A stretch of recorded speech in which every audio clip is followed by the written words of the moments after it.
Hello everyone, this is Pawan and welcome in my channel Inspired Mathematics by Pawan. In this channel, we make a lots of maths video on full concept which is useful for schools and competitive exam. Today, we are going to discuss about fractional part and their graphical representation. For any more videos of function, you can check out the description box or press the I button. Right. In case of new viewer, please subscribe my channel and also press the bell icon for latest video. Let's get started. Fractional part function. Definition of fractional part function. The function f from R to R defined by fx equal to curly bracket x for all x belong to real number is called fractional part function. Right, तो कोई function जो क्या real से real में defined है और fx equal to कुछ इस फॉर्म का है curly bracket x for all x belong to real number, जहां पे x किसको बिलोंग कर रहा है, रियल नंबर को बिलोंग कर रहा है, तो इस टाइप के जो हमारे फंक्शन होते हैं हमारे कहलाते हैं क्या, fractional part function for all real number. This symbol is denote the fractional part function. Right, जो इस टाइप के सिंबल होते हैं कर्ली ब्रैकेट x, इस टाइप के जो सिंबल यूज होते हैं वो हमारे क्या फ्रैक्शनल पार्ट के लिए यूज होते हैं. Right, we know that any real number is break in two parts.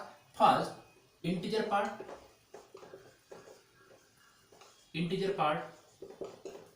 second, fractional part.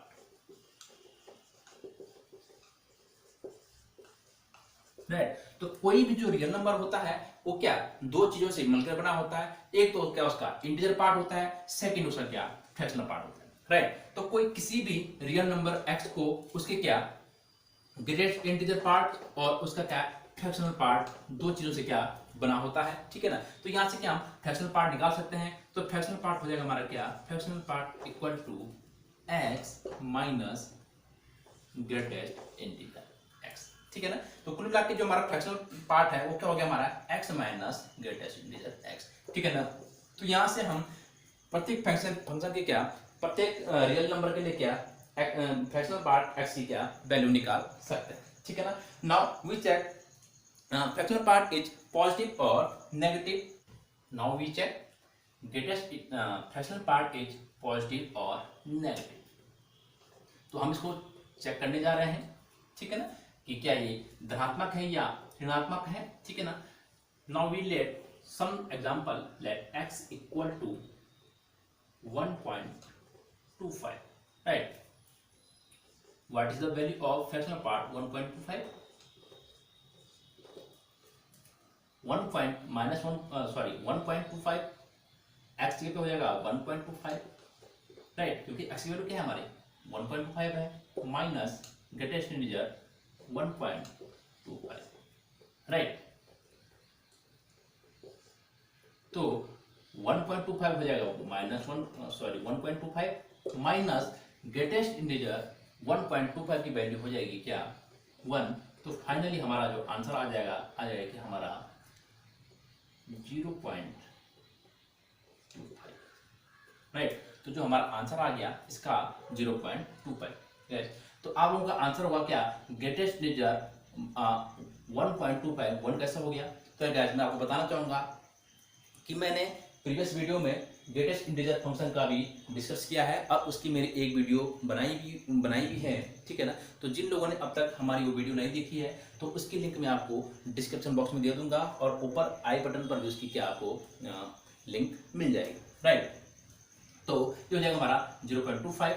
और अगेन यदि हम x कुछ नेगेटिव नंबर लेते हैं माइनस 1.25.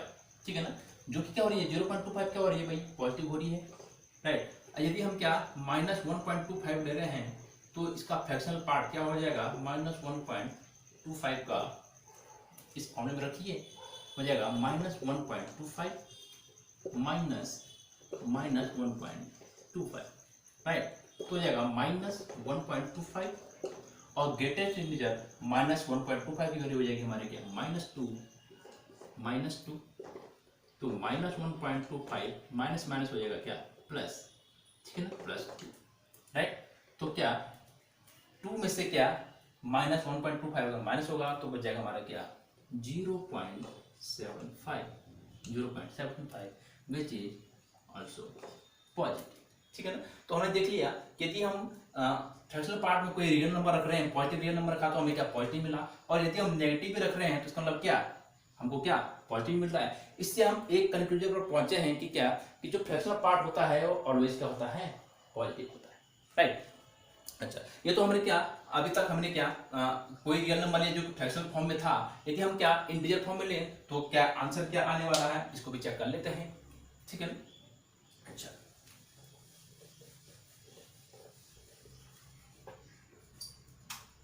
x equal to 0.25। ठीक है ना। तो 0.25 की वैल्यू हमारे फ्रैक्शनल पार्ट की क्या हो जाएगी, फ्रैक्शनल पार्ट 0.25 की वैल्यू हमारी क्या हो जाएगी 0.25 माइनस 0.25। राइट। तो 0.25 और ग्रेटेस्ट इंटीजर 0.25 हो जाएगा हमारा क्या 0। तो फाइनली आंसर आ गया -0.25। राइट। जो भी क्या है हमारा पॉजिटिव है। राइट। तो अगेन x इक्वल टू -0.25 लेते हैं तो हमारा हो जाएगा क्या -0.25 equal to -0.25 minus greatest integer 0.25। Right. तो -0.25 और ग्रेटेस्ट इंटीजर -0.25 की वैल्यू हो जाएगी -1 और माइनस माइनस हो जाएगा +1। राइट। तो 0.25 जब जाएगा 1 में से तो बचेगा हमारा क्या 0.75 विच इज आल्सो पॉजिटिव। ठीक है ना। तो भाई ग्रेटेस्ट इंटीजर ऑलवेज क्या होने वाला है हमारा पॉजिटिव। तो सॉरी फ्रैक्शनल पार्ट ऑलवेज हमारा होने वाला है पॉजिटिव। फ्रैक्शनल पार्ट में हम कुछ भी वैल्यू रखें, चाहे वो नेगेटिव हो, पॉजिटिव हो, इंटीजर हो, ग्रेटेस्ट इंटीजर हो, कुछ भी वैल्यू हम रखें उसमें तो हमको क्या पॉजिटिव मिलने वाला है। ठीक है ना। तो आज के बाद ग्रेटेस्ट फ्रैक्शनल पार्ट ऑलवेज होगा पॉजिटिव। ठीक है ना, क्योंकि जीरो भी मिल रहा है हमें। ठीक है ना। हाँ 0 0 0। हाँ अगर हम क्या x इक्वल टू क्या रखें भाई 0 रखें, या क्या x इक्वल टू -1 रखें। ठीक है ना। चलो -1 के लिए चेक कर लेते हैं, x इक्वल टू -1 के लिए चेक कर लेते हैं भाई। ठीक है ना।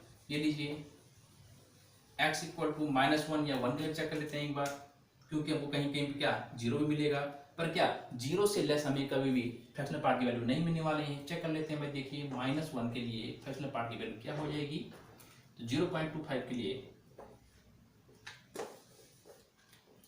-1.25 -1 -1। राइट। तो -1 और ग्रेटेस्ट इंटीजर -1 की वैल्यू होती है क्या हमारी -1, तो माइनस माइनस क्या हो जाएगा +1 इक्वल टू 0। मतलब क्या कि हमें क्या x इक्वल टू -1 पर हमें क्या फ्रैक्शनल पार्ट की वैल्यू क्या मिलती है 0 मिलती है। ठीक है ना। तो क्या फ्रैक्शनल पार्ट की जो वैल्यू होती है, ठीक है ना, वो या तो 0 होगी या क्या 0 से ग्रेटर होगी। राइट। तो ये चीज इंपॉर्टेंट चीज है जो क्या आप नोट कर सकते हैं। Now we discuss graphical representation of fractional part function. Right. We know that fractional part equal to x minus greatest integer x. ठीक है। तो हम इसके हेल्प से ही क्या हम ग्राफिकल रिप्रेजेंटेशन देखते हैं फ्रैक्शनल पार्ट का कि ग्राफिकल रिप्रेजेंटेशन क्या होगा। ठीक है ना। अच्छा, फर्स्ट ऑफ ऑल हम जानते हैं भाई जो ग्रेटेस्ट इंटीजर होता है या जो फ्रैक्शनल पार्ट होता है, किसी भी और कोई रियल नंबर है इंटीजर है, कोई रियल नंबर इंटीजर है, जैसे क्या अगर हम 1 की ही बात करें, ठीक है ना, तो 1 का जो फ्रैक्शनल पार्ट होगा वो किसी भी इंटीजर का जो फ्रैक्शनल पार्ट होगा ऑलवेज क्या होगा 0 होगा। आप चेक भी कर सकते हैं इसके हेल्प से। देखिए 1 आप फ्रैक्शनल पार्ट में 1 रखिए तो 1 माइनस ग्रेटेस्ट इंटीजर 1। ठीक है ना। तो 1 और 1 का ग्रेटेस्ट इंटीजर हो जाएगा 1 इक्वल टू 0। ठीक है ना। तो 0 अगर हम 0 से स्टार्ट करते हैं ग्राफ बनाना तो क्या 0 0.1 0.2 0.3 यहाँ से चलते रहे 0.9 तक। ठीक है ना। हम फ्रैक्शनल पार्ट में मैक्सिमम क्या 0.9 तक जा सकते हैं। ठीक है ना। जैसे ही क्या हम ये फ्रैक्शनल पार्ट हमारा जो है 10 होगा, वैसे ही हमारा जो इंटीजर वाला पार्ट है वो हमारा चेंज हो जाएगा। जैसे ये 10 होगा कंप्लीट, वैसे हमारा ये कितना हो जाएगा, ये हमारा हो जाएगा 1, ठीक है ना, तो 1.0 हो जाएगा, ठीक है ना। तो थोड़ा इसकी हेल्प से जरा इसको समझते हैं, ठीक है ना। देखिए जरा, यदि हम क्या लें भाई 0.0 पे हमारा फ्रैक्शनल पार्ट की वैल्यू क्या हो जाएगी, 0 हो जाएगी। 0.1 पे हमारे फ्रैक्शनल पार्ट की वैल्यू क्या हो जाएगी, 0.1, ठीक है ना। ये देखिए जरा, अगर हम फ्रैक्शनल पार्ट 0.1 लें, ठीक है ना, तो 0.1 पे क्या हो जाएगी भाई, देखिए चेक करते हैं, 0.1 और 0.1, 0.1 ग्रेटेस्ट इंटीजर की वैल्यू होती है हमारी 0, तो हमारा 0.1 पे हो जाएगा क्या, 0.1, ठीक है ना। तो 0 पर तो हमें 0 मिल रही है, क्योंकि 0 क्या हमारा इंटीजर पार्ट है, और इंटीजर पार्ट का क्या हमारे क्या ग्रेटेस्ट जो इंटीजर पार्ट होता है उसका क्या फ्रैक्शनल पार्ट हमारा क्या होता है, 0 होता है, ठीक है ना। तो 0 पर क्या मिल रहा है, 0, 0.1 पर हमारा क्या मिल रहा है 0.1, ऐसे क्या 0.2 पर 0.2, 0.3 पर 0.3, 0.4 पर 0.4 और 0.9 तक हमारा ऐसा ही चलता रहेगा, ठीक है ना। और जैसे ही हमारा 0.9 तक चला, तो 0.9 पर तो हमें 0.9 मिला, जैसे ये जो फ्रैक्शनल पार्ट है वो 10 हुआ, वैसे हमारा क्या नंबर चेंज हो जाएगा, और नंबर चेंज हो जाएगा तो क्या इंटीजर बन जाएगा, हमारा जो पार्ट है फर्स्ट वाला वो हमारा इंटीजर हो जाएगा, और इंटीजर की जो फ्रैक्शनल पार्ट वैल्यू होती है बच्चों क्या होती है, 0 होती है, ठीक है ना। 0 होती है तो अगेन कहाँ पे आ जाएगा, नीचे आ जाएगा, ठीक है ना। ये पहुंच हम 1 पे, ठीक है ना। अब क्या 1.1 के अगर हम चेक करें, 1.1 की हम चेक करें फ्रैक्शनल पार्ट वैल्यू 1.1 की, तो 1.1 की हो जाएगी फ्रैक्शनल पार्ट की वैल्यू 1.1, और 1.1 का ग्रेटेस्ट इंटीजर होता है हमारा क्या 1, तो कुल मिला के हमारा गया 0.4, ठीक है ना।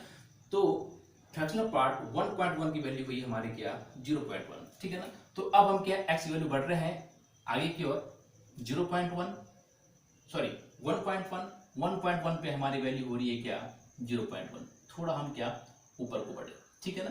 अच्छा, अब जाएंगे 1.2 पर हमारी वैल्यू हो जाएगी क्या 0.2, आप चेक भी कर सकते हैं, इससे पहले हमने चेक किया था। अगेन 1.3 पर हो जाएगा 0.3, 1.4 पर हो जाएगी 0.4, 1.5 पर हो जाएगी 0.5, और ऐसे ही चलते रहेगी 1.9 तक हमारी वैल्यू हो जाएगी क्या 1.9 पर हमारी वैल्यू हो जाएगी क्या 0.9, राइट। और जैसे ही हमारा फ्रैक्शनल पार्ट 10 हुआ, वैसे हमारा क्या जो y की वैल्यू है वो क्या हो जाएगी हमारी चेंज हो जाएगी, ठीक है ना। ये क्या हमारा जो y है वो हमारा क्या हो जाएगा चेंज हो जाएगा, मतलब क्या बन जाएगा इंटीजर पार्ट बन जाएगा, और इंटीजर जो हमारा फ्रैक्शनल पार्ट होता है उसका हमारी वैल्यू क्या हो जाएगी भाई अगेन 0, मतलब एक्स एक्सिस पर क्या होता है y की वैल्यू 0 होती है, ये हमारा 2 पे पहुंच गया, राइट। तो ये रही 2 की बात। अगर हम 2 से अगेन आगे बढ़ते हैं तो हमको क्या ऐसा ही कुछ मिलता रहेगा, अगर आप 3 पे पहुंचते हैं तो कुछ ऐसा ही मिलता रहेगा, 4 पे पहुंचते हैं तो कुछ ऐसा ही मिलता रहेगा, ठीक है ना। अब पीछे भी ऐसा ही मिलता रहेगा हमें ग्राफ, ये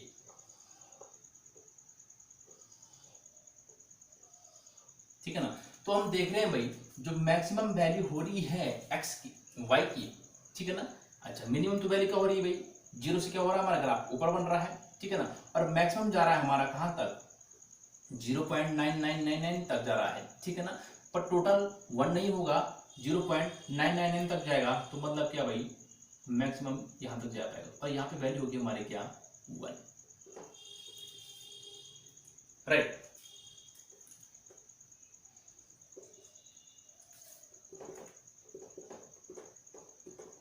तो जो हमारे ये वाले पार्ट होंगे वो हमारे क्या इंक्लूड नहीं होंगे। तो गाइस ये था हमारा फ्रैक्शनल पार्ट का ग्राफ।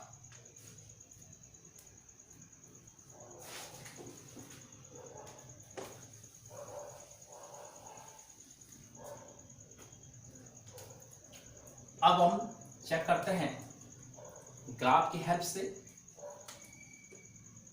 ग्राफ की हेल्प से हम अब चेक करते हैं कि क्या इसकी डोमेन क्या है, रेंज क्या है, कंटिन्यूअस है, डिफरेंशिएबल है, इंक्रीजिंग है, डिक्रीजिंग है, ठीक है ना।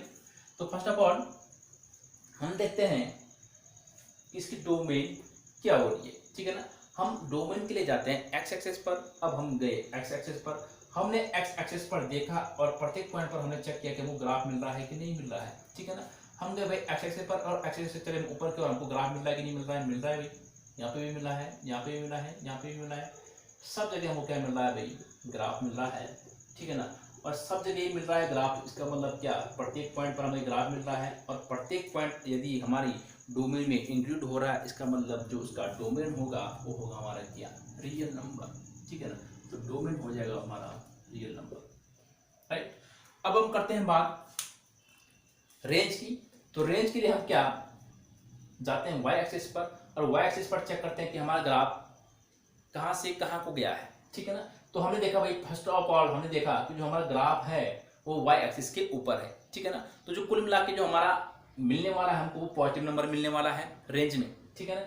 तो जो हमारा रेंज मिल रहा है भाई वाई एक्सिस के ऊपर मिल रहा है, इसका मतलब पॉजिटिव नंबर है, ठीक है ना।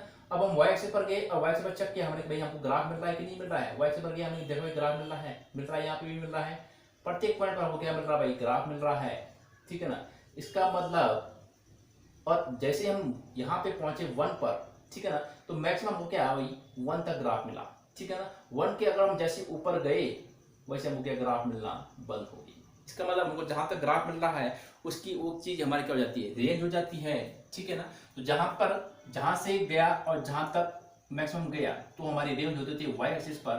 तो मैक्सिमम जा रहा है हमारा कहां से कहां को, रेंज हो जाएगा भाई हमारा क्या 0 से 1, ठीक है ना, 0 से 1।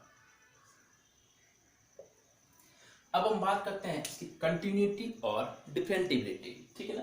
तो कंटिन्यूटी और डिफरेंटिबिलिटी के लिए हम चेक करते हैं कि पहले तो हम कंटिन्यूटी देखते हैं कि कंटिन्यूटी है या नहीं है। यदि हमारा फंक्शन कंटिन्यूअस है, ठीक है ना, तो हम डिफरेंशिएबल चेक करेंगे डिफरेंशिएबल है या नहीं है।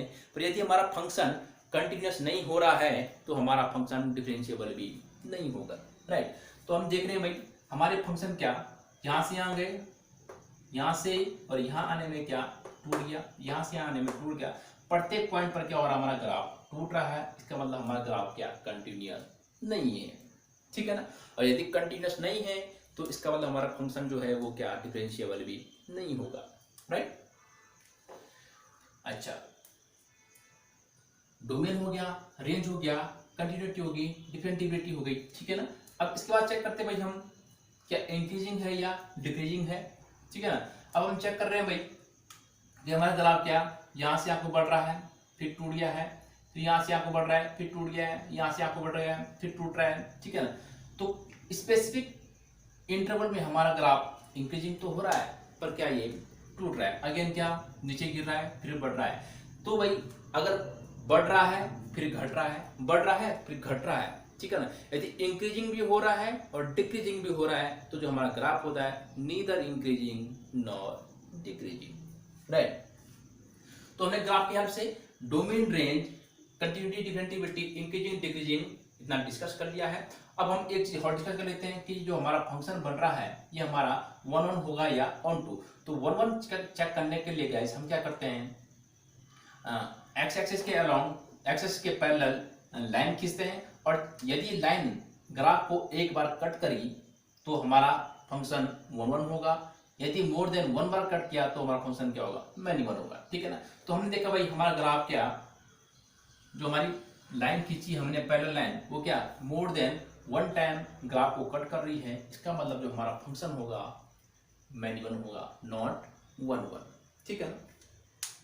इसके बाद हम चेक करते हैं कि जो हमारा फंक्शन है वो ऑन टू है या इन टू। तो उसके लिए हम देखते हैं भाई है ना, यदि वाई एक्सिस से जाने वाली लाइन हमारे ग्राफ को भी कट करे तो हमारा फंक्शन होता है on two otherwise in two, ठीक है ना। तो देखना हमने देखा भाई यहाँ से हमारी लाइन गई वाई एक्सिस से गई और ग्राफ को भी कट करते हुए गई, ठीक है ना। यहाँ से भी हमारी वाई एक्सिस से गई ग्राफ को कट करते हुए गई, जरूरी नहीं है पूरे को ही करे, कहाँ थोड़ा भी कर दे कट, ठीक है ना, तो हम उसको ऑन टू मान लेते हैं, ठीक है ना। लेकिन जैसे हम क्या भाई नेगेटिव रियल नंबर में गए वाई एक्सिस पर तो हमारी जो लाइनें हैं वो क्या ग्राफ को कट नहीं कर रही हैं, इसका मतलब है कि जो हमारा फंक्शन है वो ऑन टू नहीं है। तो इस टाइप का जो फंक्शन होगा फ्रैक्शनल पार्ट फंक्शन, ये हमारा क्या होगा, इनटू फंक्शन होगा। ठीक है, तो चलिए गाइस आज इतना ही रखते हैं। यदि आपको हमारी वीडियो पसंद आई हो तो वीडियो को लाइक कीजिए, शेयर कीजिए और अच्छे अच्छे कमेंट करिए। मिलते हैं नेक्स्ट सेशन में एक नए टॉपिक के साथ, तब तक करके जय हिंद, बाय बाय।